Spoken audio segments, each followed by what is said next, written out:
Hoy, ang bibig, Diyos ko, Day. Sara mo nga, baka may pumasok na langaw. Ano tingin mo kay Adli? Si Adli? My gosh, don't tell me may gusto ka sa kanya. Ano nga tingin mo sa kanya? Tao.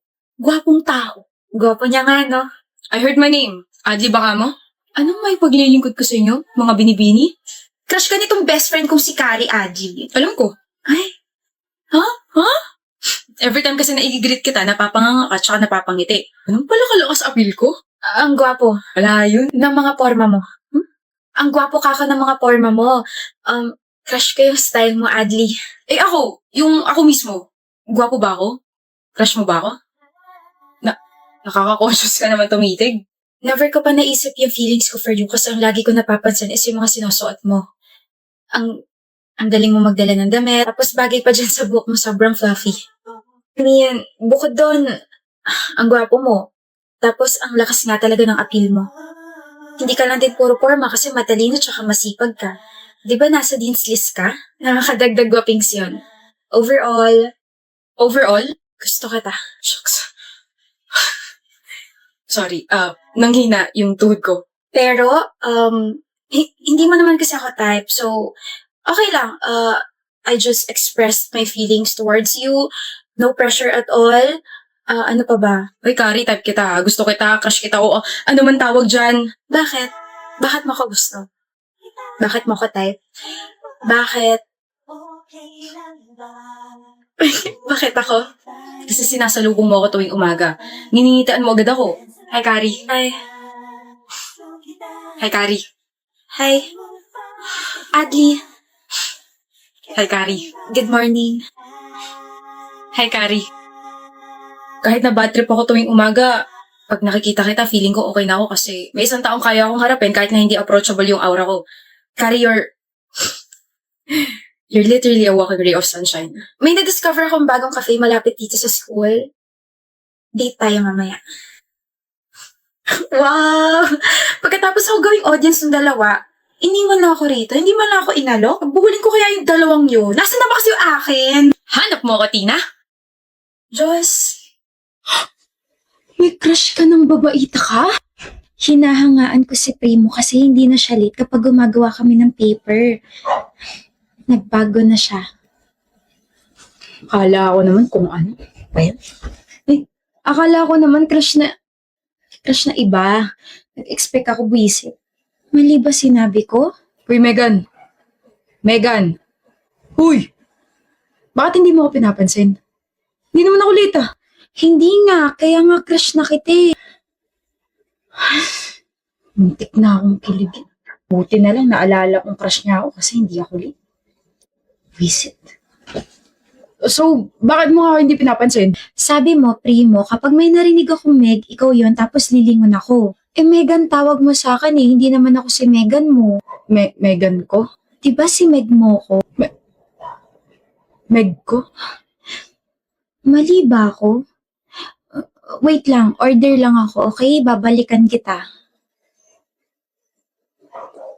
Napaka-cute. Nakaka-irita. Meg. Tignan mo tong, cellphone ko. Pinicturean ko talaga to. Mataas yung mga quizzes ko. Congrats! Gusto kong malaman mo na matalino ako. Hindi ko naman kina-question yun. Hindi na rin ako masyado nagbibilyar. Focus ako sa studies ko. Hindi porket mayabang ako or ganito ako magsalita hindi na ako mabait. Mabait ako. Yun lang. Sige, CR muna ako. Ano ba itong ginagawa mo? Ano bang nangyayari sa'yo, Primo?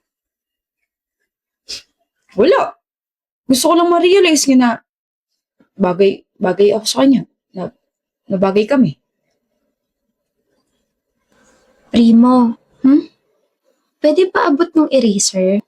Ano pa? Kahit ano ibibigay ko sa'yo. Gutom ka na ba? I can order for us. Parang may nagbago sa'yo. Talaga? Parang humaba yung patilya mo. Joker ka pala. Sabihin mo kapag pwede na akong tumawa. Joke lang kasi, parang naging malambing yung boses mo. Hindi kaya. Maangas kaya ako. Mali ba ako? Sabi kasi ng best friend ko, matuturo ako mag-observe ng tao para daw hindi na raw ako natitake advantage. Aba, dapat lang. Pero, ano pang na-observe mo sa akin? Ayoko na palang malaman. Kinikilig ako sa paraan ng pagtitig mo. Meg. Alam mo bang may mas ihahaba pa yung pangalan mo? Ha? Meg. Megan. Meganda ka. Alam ko. I know, nakakakilig, di ba?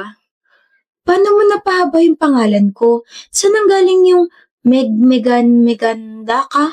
Parang ang gulo naman yata, primo. Truth or dare, Janet? Truth. Out of all the guys dito sa classroom, sino ang pinakagwapo para sa iyo? Wala. Ay, hindi pinag-isipan? Bilis sumagot. Wala naman talagang gwapo rito sa classroom eh. Hoy, ano walang gwapo? Nandito ako. Gwapo ang tinatanong, hindi kung sino sa inyo ang mukhang garapata, Trace. Ako? Mukhang garapata? Mukha ka namang kuto. Ayan na naman po sila. Opo. Kaalis na nga. Ang ganda ko namang kuto. Talaga? Maganda? Saan banda? Ha? Nasa mukha ko. Ano? Hindi ka makapagsalita, no? Kasi totoo naman ang sinasabi ko. Nakuto ka? Visit. Oo na. Naamin ko na. Maganda ka pero huwag mo namang masyadong sobrahan. Baka magkagusto ibang blackmates natin sa'yo. Ano naman kung ganun? Bahul na sila magkagusto sa'yo. Kasi gusto mo ako? Kasi po girlfriend na kita, miss. Nakalimutan mo na ba? Ang corny at ang seloso naman po ng boyfriend ko.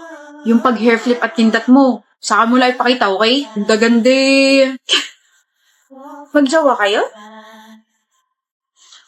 Yan, ang kapal lang mukha niyo mag-away sa harapan ko. Tapos magjowa pala kayo? Kailan pa? Last week. Alam ba to ng mga blackmates natin? Hindi. Wala namang magbabago. Magkaaway pa rin naman kami. Oo nga. Ipapakita namin sa'yo na ang love language namin ay bardagulan para mas mainggit ka, Yans. Ang sarap ng tirisin at buhusan ng bleach. Single ka lang.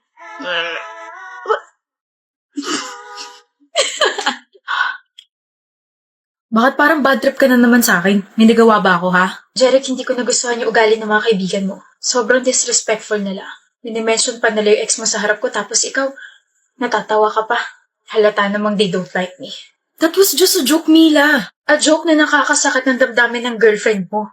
Masyado lang attached yung mga kaibigan ko sa ex ko. Kaya pala inaasar ka pa rin nila sa ex mo? They even mention kung gaano kayo kakomportable sa isa't isa. Ganon sila ka-attach sa kanya? Na nakalimutan nila may bago kang girlfriend? Wala na akong magagawa doon. Ganun na talaga sila. Hayaan mo na. Hayaan? Jeric, I'm still hurting. Nahayaan lang sila? I can't leave them for you. Mahalaga sila sa akin. Hindi kita pinapapili.